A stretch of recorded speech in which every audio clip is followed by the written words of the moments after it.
여러분 안녕하십니까. 금요일 아침 뉴스투데이 경남 시작합니다. 먼저 오늘의 주요 뉴스입니다.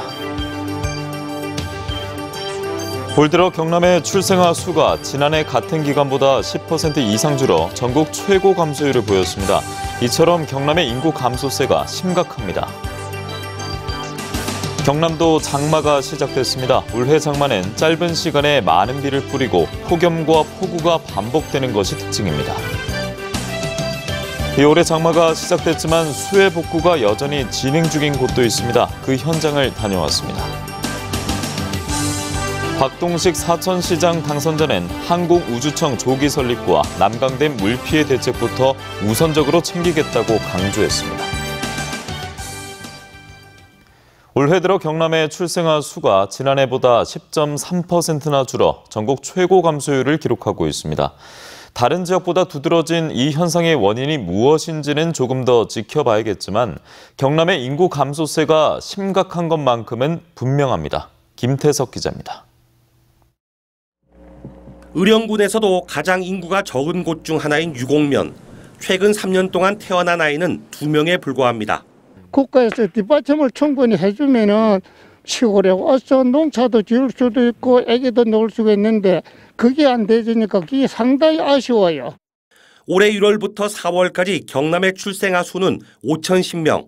지난해 같은 기간의 5,587명보다 10.3% 크게 감소했습니다.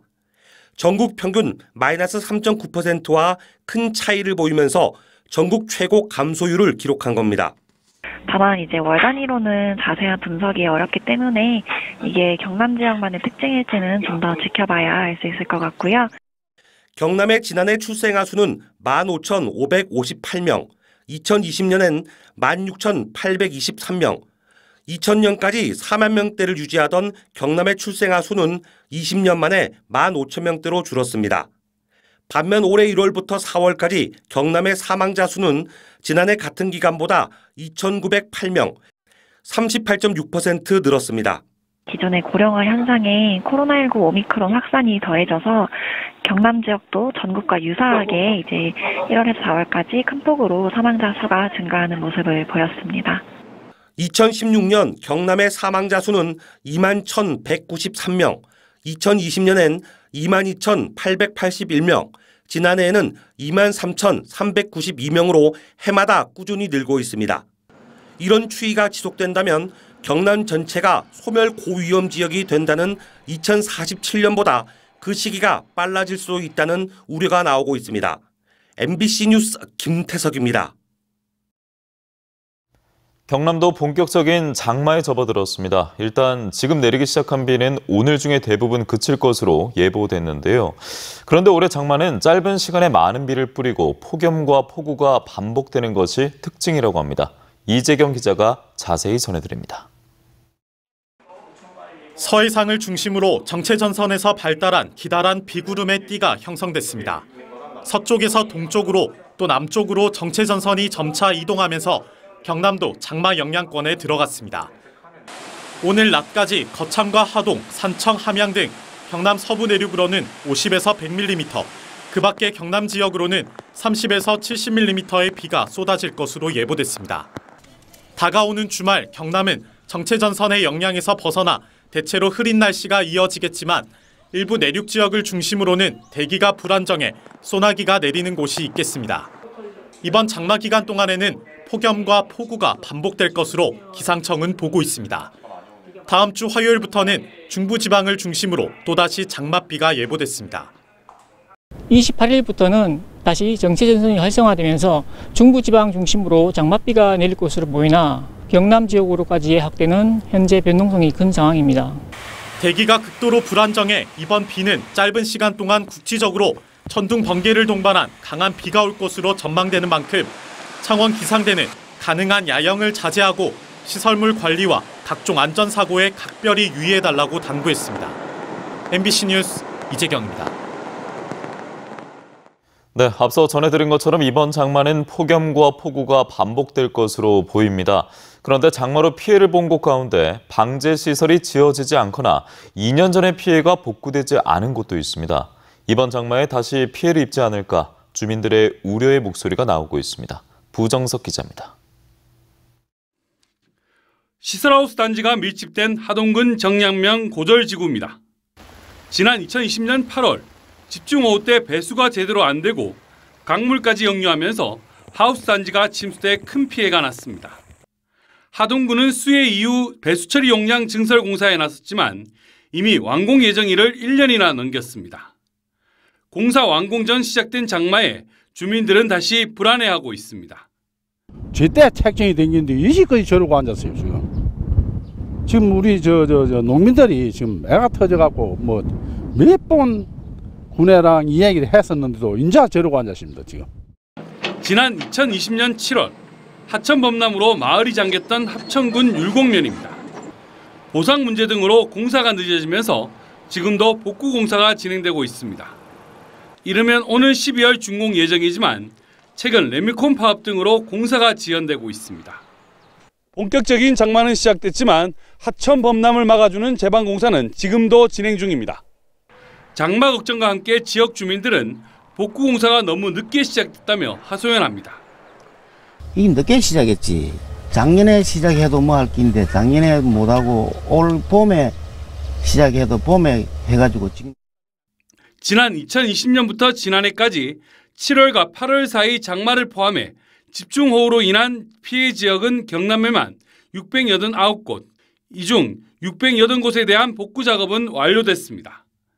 하지만 가장 큰 피해를 입었던 하동과 합천 등지에선 집중호우를 막을 시설 복구 작업도 끝나지 않아 주민들의 불안감은 커지고 있습니다. MBC 뉴스 부정석입니다.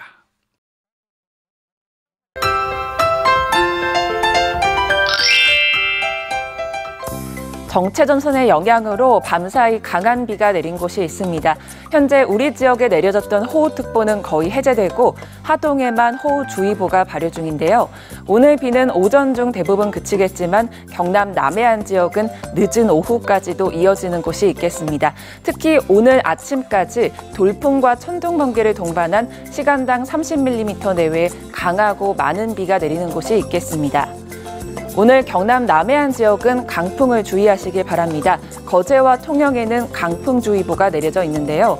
오늘 오후까지 순간풍속 시속 70km의 매우 강한 바람이 부는 곳이 있겠습니다. 강풍에 날아갈 물건이 없는지 미리 점검해 주시길 바랍니다. 위성영상 보시면 오늘 흐리고 비가 오다가 점차 맑아지겠습니다. 비가 내리는 지역은 가시거리가 짧고 도로가 미끄러워 안전운전 해주시길 바랍니다.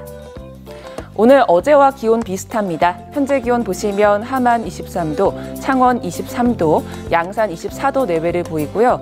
낮에는 창원과 양산이 27도, 밀양은 30도까지 오르면서 평년 기온을 웃돌겠습니다. 거창의 아침 기온 22도, 진주 23도에서 시작합니다. 낮에는 진주 29도, 합천은 31도까지 오르겠습니다. 바다의 물결은 최대 4m 안팎으로 매우 높고 거세게 일겠습니다. 전 해상에는 풍랑주의보가 발효 중입니다. 내일 오후에는 내륙을 중심으로 소나기가 내리는 곳이 있겠고요. 주말 동안 흐리고 무더운 날씨가 예상됩니다. 날씨 정보였습니다. 6일 지방선거 당선자들을 만나 주요 공약과 현안을 들어보는 순서로 이어가겠습니다. 박동식 사천시장 당선자는 항공우주청 조기 설립과 남강댐의 물피해 대책부터 우선적으로 챙기겠다고 강조했습니다. 이종승 기자가 정리했습니다. 민주당 무소속 후보와 3파전으로 치러진 선거에서 박동식 사천시장 당선인은 모든 읍면동 1위로 무난한 승리를 따냈습니다. 최우선 추진 공약은 정부의 100개 국정과제로 선정된 항공우주청 조기 설립입니다. 최근까지 불거지고 있는 대전과의 항공우주청 유치전과 항공청, 우주청 분리 논란을 끝내 최고의 항공우주도시를 만들겠다고 밝혔습니다. 항공은 이승과 발사체 설계부터 생산까지 핵심 기술을 공통으로 활용하는 상호 호환성이 매우 높은 산업이며 연계 육성 시 시너지 효과가 극다됩니다. 재난지원금 30만 원은 별도의 지방채 발행 없이 가능하면 추석 전까지 지급하고 사천사랑 상품권을 신규 발행해 경제에 활력을 풀어넣겠다고 약속했습니다. 난강댐 물 피해 대책도 내놨습니다. 범시민 대책위를 제도권 안으로 끌어들여서 공동 대응해 나가겠습니다. 피해 주민들의 보상 대책이 수립되지 않는 한 난강댐 지수 증대 사업의 추진에 대해서는 도의원 16년의 경험과 인맥을 총동원해 항공우주산업 전진기지 조성과 원더풀 해양관광 자원 육성 등 사천시의 7대 비전을 반드시 실천하겠다고 강조했습니다. MBC 뉴스 이종세입니다. 이어서 공연과 전시 등 도내 문화계 소식을 전해드리겠습니다. 문화가 산책 이상훈 기자입니다. 가족 연극 쓰레기꽃이 오는 29일 저녁 경남 문화예술회관 대공연장에서 열립니다.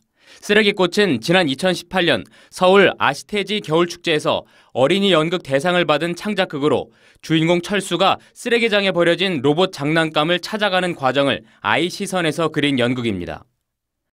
2022 김준권 목판화전이 오는 8월 14일까지 김해 윤술미술관 전시실에서 열립니다. 이번 전시회에선 김준권 작가가 지난 40년 동안 우리나라 풍경을 독자적인 채묵과 수묵, 유성 목판화 형식으로 표현한 작품들을 볼 수 있습니다. 2022 창원 특례시 출범 기념 경상 필하모닉 오케스트라 제6회 정기 연주회가 오는 26일 성산아트홀 소극장에서 열립니다. 이번 정기 연주회엔 바이올린 강선혜, 송지현, 피아노 이주은, 진혜민 등이 참가해 바흐 2대의 바이올린을 위한 협주곡과 모차르트 2대의 피아노를 위한 협주곡 등을 선보일 예정입니다. 특별 기획전인 로맨틱 피크닉이 다음 달 1일 사천미술관에서 열립니다. 로맨틱 피크닉은 홍대에서 회화를 전공한 양은혜 작가가 젊은이들의 소소한 일상을 아크릴 물감으로 밝고 경쾌하게 표현한 작품들을 전시합니다. MBC 뉴스 이상훈입니다. 투데이 경남입니다. 제72주년 6.25 전쟁 기념 행사가 오늘 오전 10시 함안문화원에서 거행됩니다. 2022년 2분기 통합방위협의회가 오늘 오후 2시 경남도청 대회의실에서 진행됩니다. 코로나19 심리 지원을 위한 가족과 함께하는 힐링 콘서트가 오늘 저녁 오후 7시 고성군 문화체육센터 공연장에서 열립니다. 제1회 산청군 주민참여예산위원회가 오늘 오후 2시 산청군청 군정회의실에서 개최됩니다.